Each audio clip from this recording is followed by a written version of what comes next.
بسم اللہ الرحمن الرحیم۔ دین اسلام میں میراث ایک بہت اہم معاملہ ہے۔ حدیث پاک میں آتا ہے آدھا دین میراث ہے۔ جس بندے کا، جس ایمان والے کا آدھا دین میراث ہو، وہ کتنی اہمیت والی چیز ہو۔ باقی سارا دین آدھا اور ایک حکم میراث والا آدھا ہے، اور مسلمان اس کا آدھا کیا جز بھی نہیں جانتے۔ آج ہم دین اسلام میں میراث کو بڑی اہمیت دی گئی، اور ہماری ذمہ داری ہے شرعی اصولوں کے مطابق میراث کی تقسیم۔ باپ کے مر جانے کے بعد، وارث کے مر جانے کے بعد اس کی وراثت کو شرعی اصولوں کے مطابق ان حقداروں کو پہنچانا جو اس کے جتنے کے حقدار ٹھہرے ان کو دینا ذمہ داری ہے۔ والد صاحب کے فوت ہو جانے کے بعد ابا جی کی ملکیت میں جو کچھ تھا، وہ گھر میں گاڑی تھی، موٹر سائیکل تھا، گاڑی موٹر سائیکل کا پیٹرول ہو، گھر کے بستر ہوں، چار پائیے ہوں، گھر کے برتن ہوں، اور فریج اے سی ہو، اور ایئر کولر ہوں، پنکھے ہوں، حتیٰ کہ سوئی دھاگا ہو، جیب کے اندر الائچی ملے، یہ بھی باپ کی میراث ہے۔ میراث بہت اہم معاملہ، اس میں سستی نہیں ہونی چاہیے، اس میں غفلت نہیں ہونی چاہیے۔ ہمارا سمجھدار معاشرہ میراث کے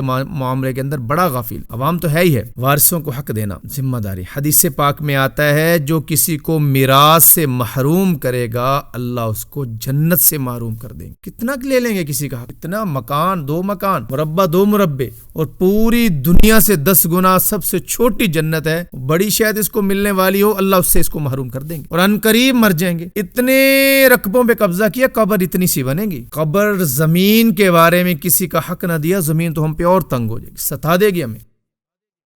اس لیے میراث کے بارے میں ہمیں چکنے ہو کے رہنا چاہیے۔ روایت کے مطابق 60-70 سال بھی گناہ میں مبتلا رہا، میراث کے بارے میں صحیح وصیت کر کے گیا، سیدھا جنت میں جائے گا۔ اور اسی طرح کہ اتنا عرصہ نیکیوں میں مبتلا رہا، میراث کے بارے میں غلط وصیت کر کے گیا، سیدھا جہنم میں جائے گا۔ وہ آدھا دین ہے، کیوں غافل ہیں؟ کیوں نہیں سمجھتے کہ میراث دین کا ایک بہت اہم حکم۔ ایک بلشت بھی کسی کی زمین پہ کوئی بندہ قبضہ کرے گا نا، تو اس کی وجہ سے بھی اس کو جہنم کے نچلے درجوں کے اندر جانا پڑے گا۔ آگ کا توق بنا کے اس کے گلے میں ڈالا جائے گا۔ تو رقبوں پہ قبضے کیے ہوئے، زمینوں پہ قبضے کیے ہوئے، مربوں پہ قبضے کیے ہوئے، بہنوں کو حق دینے کے لیے تیار ہی نہیں ہے۔ بہنیں مانگ لیں ناراض ہو جاتے ہیں جی، بہنوں کے گھر آنا جانا چھوڑ دیتے ہیں، بہنوں کو عیب زدہ سمجھا جاتا ہے۔ اور کچھ لوگ کہتے ہیں بہنیں لیتی نہیں، کہتی ہم نے نہیں لینی۔ یار کبھی ایسا بھی ہوا ہے کہ بھائی کہتے ہیں ہم نہیں لیتے؟ عورت کو اللہ نے کمزور بنایا، وہ کمزور تو یہ جرت کر رہی ہے کہ میں نہیں لیتی۔ مرد کو مرد بنایا اللہ نے، جرت والا بنایا، یہ کیوں نہیں جرت کرتا؟ مرد باہر جا کے کما سکتا ہے، لا سکتا ہے، عورت نہیں جا سکتی۔ یہ بھائی بہن کو نہیں دیتا، بہن بھائی کو کیوں دیتی ہے؟ یہ میرے معاشرے کا ظلم ہے۔ ہم نے ہندوستان میں وقت گزارا ہے، ان لوگوں سے ہم نے یہ کچھ سیکھا ہے کہ بہنوں کو حق نہیں دینا۔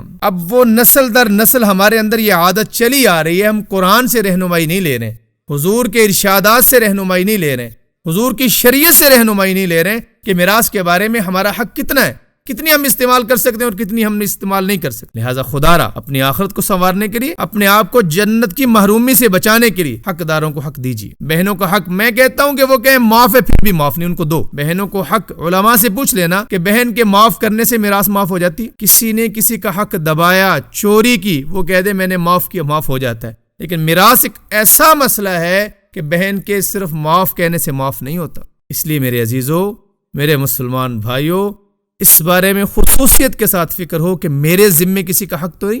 یہ 5 مرلے، 10 مرلے، 20 مرلے کے گھر میں اکیلا رہ رہا ہوں، اس میں بہنوں کا حصہ تو نہیں کہیں پہ؟ باپ کی دوسری بیوی کا کہیں حق تو نہیں ہے؟